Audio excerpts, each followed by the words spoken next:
Hello and good morning, good afternoon. And let's talk about habits today. Everyone has habits. Some are good, some are bad, and maybe we want to switch that up around. So I have some tips and some information and some thought-provoking ideas around that I want to share with you today. So welcome. And if you're joining me live, please say hello. Tell me where you're coming from. I'd love to know where you are on this beautiful planet. And if you're on the replay, then let me know that. So if we haven't met before, my name is Dodd, and I'm here on my business page to inspire, encourage, train, help you in any way I can to bring your business online so that you don't have to chase after people, you can attract people to you. So let's talk about habits today. So this is all based on a book by James Clear called Atomic Habits. And so I was inspired to look into this, and so I wanted to share some ideas because I know we all have habits. I have some, and they fluctuate off and on, but there's certainly, some that I'd like to improve and some that are good. So his idea is that he has two basic concepts to make it fun and to make it easy. And the first part is just being aware of our daily routines and what we do, and then building on that. And his premise is that you need to continually make small steps in improvements to a new habit rather than a large shift. For instance, some people say, okay, if you want to stop smoking, just to do it cold turkey. Well, that might work for some. But his theory is that in the long term, that won't work. So if you make continuous small steps, then the frequent repetition will help to automate the habit. And of course, you've heard the term that you need to repeat something for approximately 21 days for it to become a habit. And he also cautions against complacency. You say, okay, well, I know that I do this, but you have to continue to refine that habit, making minuscule adjustments. And that the small, and where have we heard this before? Small steps, frequent repetition, creates those atomic habits. And, so it, and I talk about this in business is, making small steps, and then you'll eventually, reach your goal. So the same with habits is that continual small steps helps achieve your progress. So it's like building blocks, in adapting your behavior. Also, I'm going to give you some really concrete tips, but I just want to give you a little bit of the theory first. Some of his actions, or the actions that arise from a belief system, so that if you have your actions based on what you want, like an outcome based is one way to look at it, but his approach is that it's better if your actions are based on who you want to become, so that they are based on your identity. Like, for example, if an athlete goes to work out all the time, their action is based on their identity of being an athlete, so that they want to maintain that identity, as opposed to, they want to, improve their muscles and that kind of thing. So if you have your idea based on your identity, it's going to have a stronger emphasis, a stronger willpower to make you do it rather than just the outcome. So if you want to lose weight, then if you base your actions on your identity of being a slim person, and a slim person doesn't eat the ice creams and that kind of thing, then that will be stronger than the outcome-based idea of just wanting to lose weight.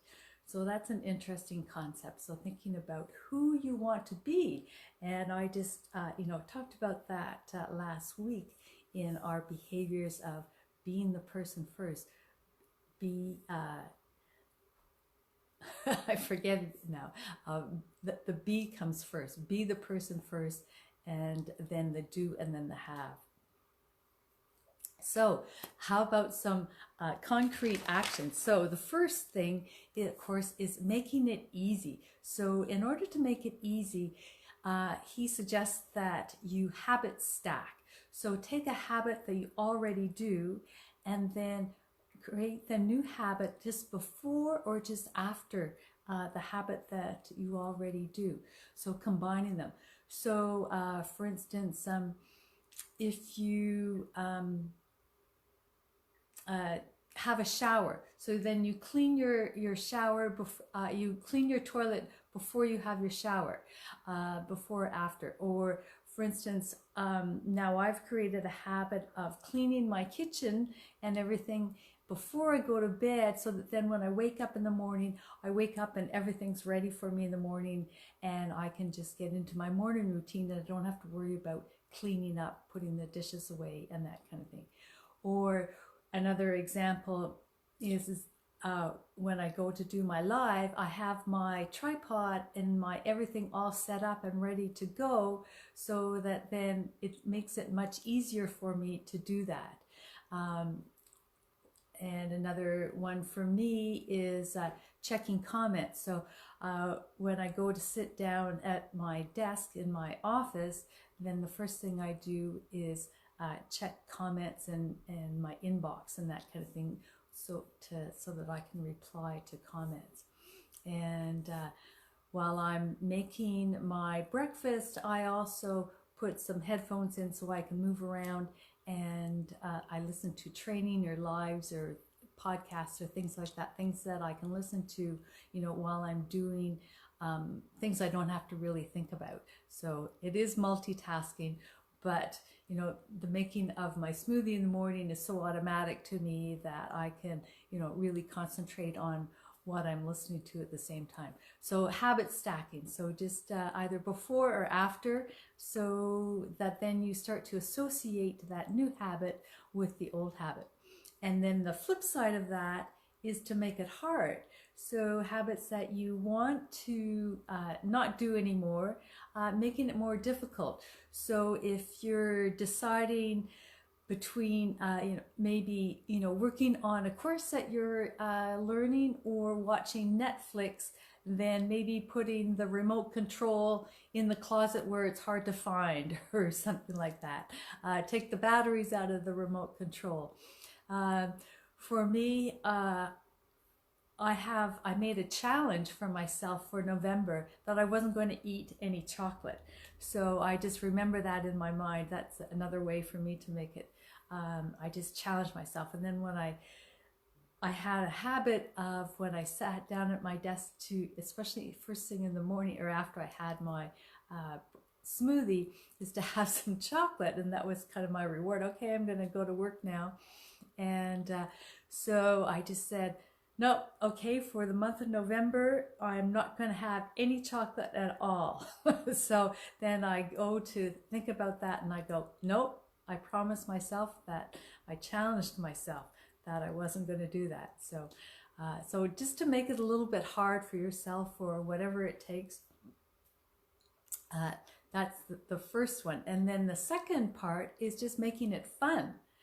So when we make things fun, then we're more likely to do it because we release that dopamine, and so which is the pleasure hormone, and so you have that feedback loop that, okay, it was fun, and so I don't mind doing it, so I'll do it again. So one of my habits that I do every month is to lay out, what I'm going to be doing for the month, what I'm going to talk about in my posts and things like that. And it can take, a fair amount of time. And so I've used a tool online called Trello, which has cards and you can put pictures to it. And so that makes it visually fun for me because it's colorful and I can see it. So I really enjoy it. So that makes it fun for me. And so now I don't mind it as much. So that really helps my progress. And along with that is maybe creating a reward at the end. And So all these things tie together because, I've talked about this before, celebrating those small steps. It doesn't have to be a huge success. It can be, small successes. And that nurtures your efforts and instills that good habit. Whatever it might be for you, whether it's, going for a massage or taking a bath, eating out at a restaurant, or every time you maybe make a meal at home, instead of going out for a restaurant, put the money you would have spent on the restaurant into a travel fund or whatever it takes for that. So those are the tips, is just to make small continuous changes, and that will lead to your mastery, and all those little things count. So that's what I want to share with you. Change those bad habits into good ones, and keep rewarding yourself, for every time, and associate a new habit with an old one so that you can make that association. Whatever it is, brushing your teeth, associate it with something else, and then you'll habit stack, and it'll be more likely that you'll continue that habit. So I hope that's been helpful. Make your habits fun and easy, and you will succeed in conquering them. So I hope that's been helpful. If it has, if you have any ideas, I'd love to hear that. Please let me know, join in the conversation, and I would love to hear your ideas around habits. So, and if you know anyone who could benefit from this, please feel free to pass it along to them. And I hope you have a wonderful rest of the day, whatever part of the day it is for you. And we shall see you in 2 days on Wednesday for some more tips on more attraction marketing and that kind of thing on a Wednesday. So bye for now, and take care.